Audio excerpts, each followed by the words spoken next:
Terima kasih Pak Moderator, Pak Pri, Pak Dirjen, Ketua Umum Persi, para narasumber dan pembahas serta Bapak Ibu sekalian peserta webinar ini.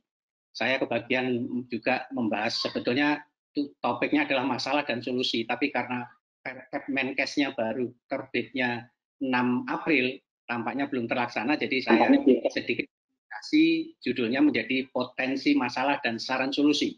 Karena solusinya nanti ada di Pak Dirjen ini, kami berharap dari Pak Dirjen ini. Slide.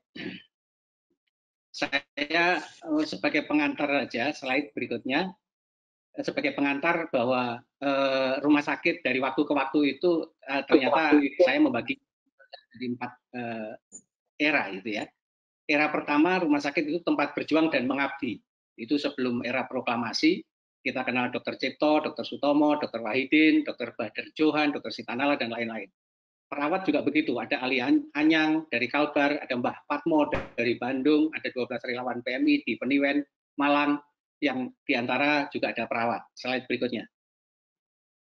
Kemudian slide berikutnya, rumah sakit adalah tempat mengabdi awal kemerdekaan sampai dengan tahun 80-an. Hubungan rumah sakit dengan pasiennya atau dokter pasiennya adalah hubungan kemanusiaan. Apapun hasil pelayanan di rumah sakit, selalu ada ucapan terima kasih meskipun dirawat meninggal. Jadi waktu Pak Brik, saya, Pak Ketum, Persi, masih tahun 60-an itu hampir tiap hari membaca di koran bahwa terima kasih kepada rumah sakit ini beserta dokternya yang telah merawat kakek kami atau nenek kami sampai dengan meninggal. Itu karena waktu itu tempat pengabdian. Jadi hampir tidak pernah ada tuntutan dari masyarakat. Selanjutnya berkembang setelah tahun 80 itu untuk rumah sakit pemerintah menjadi sosioekonomi, rumah sakit yang private menjadi sektor industri. Nah, disinilah hubungannya menjadi hubungan transaksional, di mana ketika rumah sakit pemerintah menjalankan sosioekonomi, di situ hukum-hukum ekonomi berlaku, maka banyak masalah di sana, tidak dipungkiri. Kemudian juga karena hubungan industri, hubungan transaksional, maka mulai ada tuntutan-tuntutan pada rumah sakit, tuntutan hukum. Lanjut. Nah, berikutnya adalah rumah sakit sebagai tempat pahlawan kemanusiaan, ini di awal 2020. Ya. Nah, di sini rumah sakit tempat mengabdi pahlawan kemanusiaan, tapi mohon maaf, saya coba cari kemanapun, baru sebatas pernyataan dan sebatas tagar. Ini berharap realisasi penetapan sebagai pahlawan. Saya tadi pagi membaca ada berita Gubernur Jawa Tengah menyiapkan Taman Pahlawan untuk para pahlawan kemanusiaan. Ini bisa ditinjau dari dua sisi. Sisi positifnya ini penghargaan, sisi negatifnya jangan berharap itu akan terisi, gitu ya. Nah, yang juga cukup berat bagi rumah sakit adalah berperan sebagai dukungan logistik dalam situasi darurat. Dukungan logistik dalam situasi darurat, apalagi pasca Kepres nomor 12 tahun 2020 tentang pernyataan sebagai bencana nasional, itu akan berdampak pada penyediaan logistik yang ada di rumah sakit. Lanjut. Ya, kami menyajikan ini berdasarkan ada 3 referensi dari keputusan Menteri Kesehatan nomor 238 tahun 2020 dan dari 2 surat edaran Pak Dirjen Yankes nomor 958 dan nomor 1116. Lanjut. Ini lanjut saja. Ya, ini saya berhenti di sini agak beberapa saat karena di sini ada jasa konsultasi dokter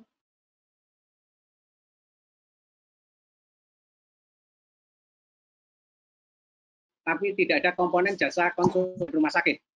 Karena bagaimanapun juga yang bekerja di rumah sakit adalah kerja tim. Lanjut.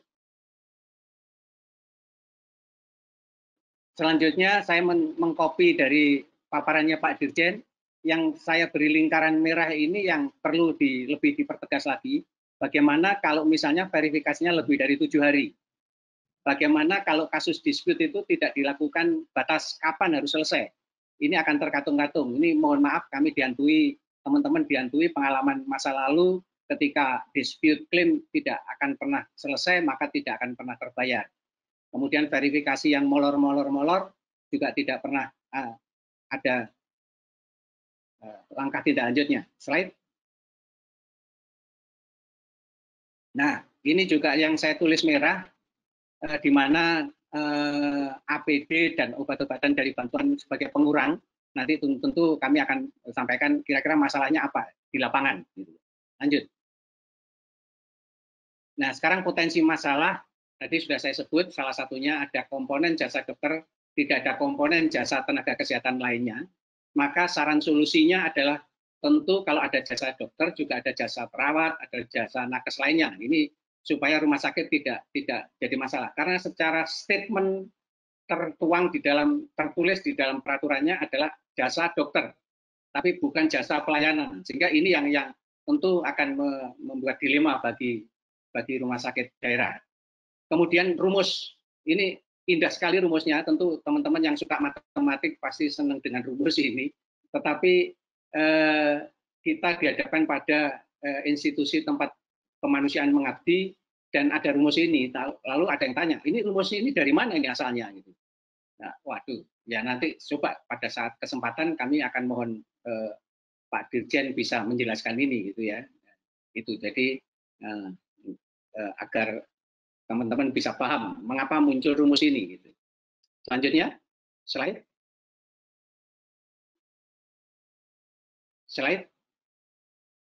Nah, nilai bantuan APD maupun obat itu banyak tidak diketahui. Kemudian kalau toh ada nilainya, bantuan APD dan atau obat yang diberikan rumah sakit bercampur dengan yang berasal dari berbagai sumber. Ini saya ingat betul pada zaman obat Askes itu dulu hanya boleh untuk peserta Askes. Padahal di Vaskes itu sudah bercampur. Gitu. Bagaimana kita memisahkan itu? Gitu ya. Jadi ini secara teknis cukup sulit. Lalu saran solusinya pengurangan nilai bantuan tidak per klaim pasien. Karena kalau per klaim pasien berarti nanti akan ribet kita mencatat. Si A ini dari bantuan APD, si B ini dari APBN, si C dari APBD dan seterusnya. Ini akan ribet. Ya, jadi ini kami mengusulkan itu. Atau bahkan mungkin sama dengan Bu Susi tadi, nilai bantuan itu tidak diperhitungkan karena ini kan kondisinya sangat darurat. Ibarat orang berperang. Jadi kalau dalam situasi perang, kita selalu mengatakan ini situasi perang melawan corona. Dan rumah sakit berfungsi sebagai duklok. Kalau dukloknya tidak bagus atau tidak bisa mencukupi, maka yang perang akan menjadi kedodoran. Kemudian masalah yang berikutnya adalah bila verifikasi lebih dari 7 hari. Ini juga mohon juga harus ada batasan gitu, karena kalau tidak nanti akan bisa lebih dari 7 hari akhirnya. Padahal di situ tertulis 7 hari kerja, padahal di rumah sakit tidak mengenal hari kerja. Itu yang menjadi fokus kita. Maka saran solusinya adalah waktu verifikasi merupakan salah satu key performance indicator verifikator. Jadi itu supaya semuanya bisa berjalan dengan baik. Lanjut. Kemudian dispute claim tidak ada batas waktu penyelesaian, sarannya mohon ada batas waktu penyelesaian dispute claim tersebut supaya tidak terkatung-katung karena kita tahu pelayanan untuk COVID-19 ini biayanya tidak kecil. Sehingga kalau ada dispute claim maka akan menjadikan tertundanya pembayaran. Kemudian tadi sudah ada slide yang disampaikan oleh Pak Dirjen tentang 3 kategori. COVID sembuh, penyakit penyerta masih perlu perawatan, berarti perlu status pasien JKN, tapi petunjuk teknisnya belum diatur. Dari tiga pilihan tadi, kami mohon ada petunjuk teknis, karena jangan sampai nanti BPJS punya persepsi sendiri, rumah sakit punya persepsi sendiri. Ini yang selalu dikhawatirkan. Maka kami mengusulkan mohon segera diterbitkan senyampang ini belum lama terbitnya Kemenkes nomor 238 tersebut. Lanjut. Kewajiban lapor juga mungkin perlu mempertimbangkan kondisi daerah karena melalui entry dan atau update data lengkap. Ini yang lengkapnya itu yang bagaimana itu ya. Lalu juga setiap hari. Ini kami berpikir kondisi lapangan saja, tidak terlalu teknis, tetapi lapangan yang terjadi saat ini hampir semuanya work from home. Jadi betapa ruang angkasa kita ini lalu lintasnya begitu padatnya, sehingga dimungkinkan gangguan internet. Saya tadi juga agak ketir-ketir di awal tadi, di tempat saya ada gangguan internet, tapi alhamdulillah bisa diselesaikan. Kemudian ketika ada server error, kemudian kapan mulai berlakunya? Ini kan ada masa transisi. Jadi kalau tidak ada masa transisi, tentu sulit memenuhi kewajiban input pada hari tersebut. Saran solusinya, kalau input tiap hari tidak bisa, mungkin bisa input mingguan atau apapun batasnya, gitu ya. Jadi, dan yang berikutnya juga ada masa transisi antara tanggal 28 Januari pemberlakuan Kemenkes nomor 238 sampai dengan diterbitnya surat edaran, karena kami tadi kaitkan dengan surat edaran sesuai dengan harapan Pak Moderator. Tetapi juga ada masa sosialisasi. Kami yakin banyak teman-teman di daerah masih belum menangkap hakiki dari Kemenkes tersebut, ditambah lagi adanya edaran tersebut. Ya, jadi harus ada masa sosialisasi yang intens, kemudian ini kita sebut sebagai masa transisi. Selanjutnya, update ketersediaan tempat tidur minimal 2 kali sehari. Ini kok apa tempat tidur bisa berubah setiap jam ya? Itu yang kami berpikirnya, gitu ya. Maka perlu adanya fasilitasi untuk bridging data ketersediaan tempat tidur dengan SIM-RS atau sistem informasi ketersediaan tempat tidur di masing-masing daerah. Sehingga petugas di lapangan tidak mengintip data berulang-ulang sebagai sistem informasi. Ini juga harus ada bridging. Tapi terus terang kalau update data ketersediaan tempat tidur 2 kali sehari ini agak, menurut saya agak terlalu cepat. Ya, barangkali kalau 5 harian, mingguan itu masih ya, atau harian itu masih bisa. Tapi minimum sehari 2 kali ini yang cukup berat bagi teman-teman. Lanjut. Dalam hal pembinaan dan pengawasan, Kemkes, lanjut slide berikutnya. Kemkes, BNPB, BPKP, Dinkes Provinsi, Dinkes Kabupaten Kota melakukan binwas sebelum ini. Nah, ini melakukan binwas terhadap pelaksanaan juknis klaim sesuai dengan kewenangannya masing-masing. Nah, ini bahasa hukum yang selalu sesuai dengan kewenangannya masing-masing ini tentu saya membayangkan nanti rumah sakit akan ribet meladeni para pelaku pembinaan dan pengawasan ini, gitu. Jadi sebaiknya saran solusinya ada checklist masing-masing pelaku binwas yang diketahui oleh rumah sakit, sehingga rumah sakit nanti sudah tahu, oh kalau yang datang BNPB yang diperlukan ini, kalau yang datang BPKP yang diperlukan ini, gitu ya, dan seterusnya, gitu ya. Kemudian input berulang.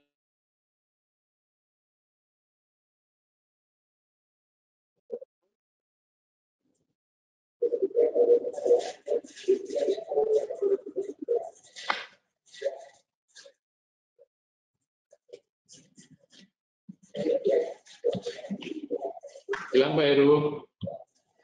Pak Heru suaranya hilang. Halo Pak Heru. Dari sembuh atau yang mohon slide suaranya betul ya.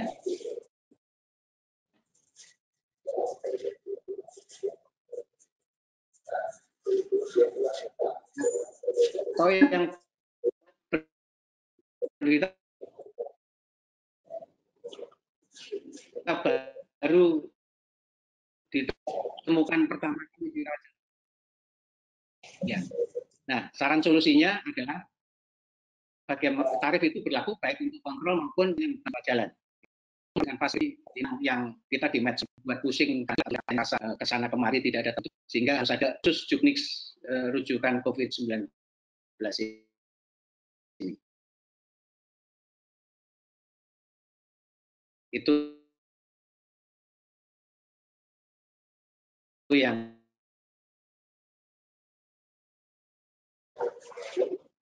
ya. Putus-putus.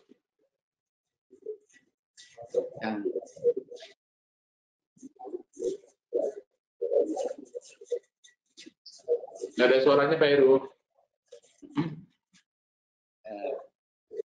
Kami usulkan. Kesimpulan saya pada siang hari ini, lanjut. Pengaruhnya, kesimpulan ya, terima kasih. semua bergerak cepat, tetapi banyak faktor berpengaruh di sana. Antara lain tadi sudah saya sebut, jaringan internet, overlap peran stakeholder, waktu untuk sosialisasi juga harus bekerjaan dengan jumlah kenaikan pasien yang juga situasinya semakin gawat. Itu yang juga perlu menjadi pertimbangan. Kemudian yang kedua, rumah sakit daerah berperan sebagai sekali lagi dukungan logistik dalam situasi darurat.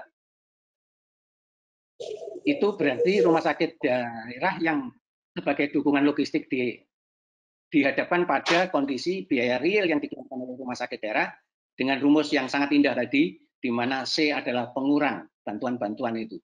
Situasi darurat kami usulkan tidak perlu dikurangi. Kenapa? Kalau di negara maju dalam hal berperang, 100 peluru mungkin kena satu sasaran, mereka sudah bangga. Tapi untuk negara-negara yang sangat terbatas, mungkin 5 peluru harus mengenai 5 sasaran gitu ya. Jadi ini yang kondisinya juga sangat berbeda-beda di lapangan. Oleh karena itu kami berharap yang C ini tidak dikurangkan, tetapi ya sudahlah, ini karena memang situasi sangat darurat gitu ya. Kemudian pengaruh Kepres 12 2020 terhadap peran dukungan logistik rumah sakit daerah. Kenapa ini saya sebutkan? Karena tentu ini akan berpengaruh kepada kontrak-kontrak atau perjanjian-perjanjian antara manajemen rumah sakit dengan pihak lain. Ada, kalau di akreditasi ada kontrak manajemen, ada kontrak klinis. Ini yang tentu sangat berpengaruh pada peran rumah sakit sebagai